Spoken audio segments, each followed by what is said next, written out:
you lined up all the blood vessels in your body, they'd be 95,000 kilometers long.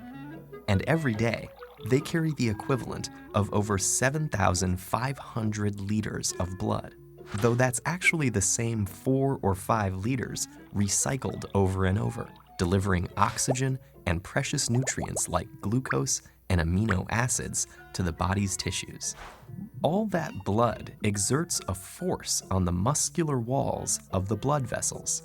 That force is called blood pressure, and it rises and falls with the phases of the heartbeat. It's highest during systole, when the heart contracts to force blood through the arteries. This is your systolic blood pressure. When the heart is at rest between beats, blood pressure falls to its lowest value, the diastolic pressure. A typical healthy individual produces a systolic pressure between 90 and 120 millimeters of mercury, and diastolic pressure between 60 and 80. Taken together, a normal reading is a bit less than 120/80. The blood traverses the landscape of the body through the pipes of the circulatory system. In any plumbing system, several things can increase the force on the walls of the pipes: the properties of the fluid, extra fluid, or narrower pipes. So if the blood thickens, a higher pressure is needed to push it, so the heart will pump harder.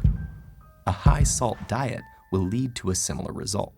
The salt promotes water retention, and the extra fluid increases the blood volume and blood pressure.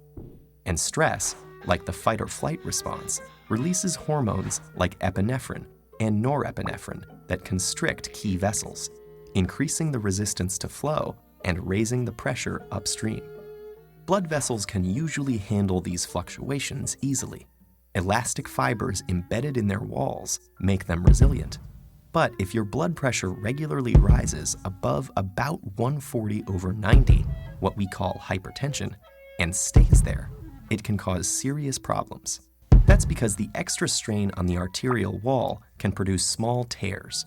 When the injured tissue swells up, substances that respond to the inflammation, like white blood cells, collect around the tears. Fat and cholesterol floating in the blood latch on too, eventually building up to form a plaque that stiffens and thickens the inner arterial wall.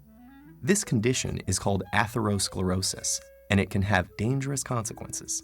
If the plaque ruptures, a blood clot forms on top of the tear, clogging the already narrowed pipe. If the clot is big enough, it can completely block the flow of oxygen and nutrients to cells downstream. In vessels that feed the heart, that will cause a heart attack when oxygen-deprived cardiac muscle cells start to die.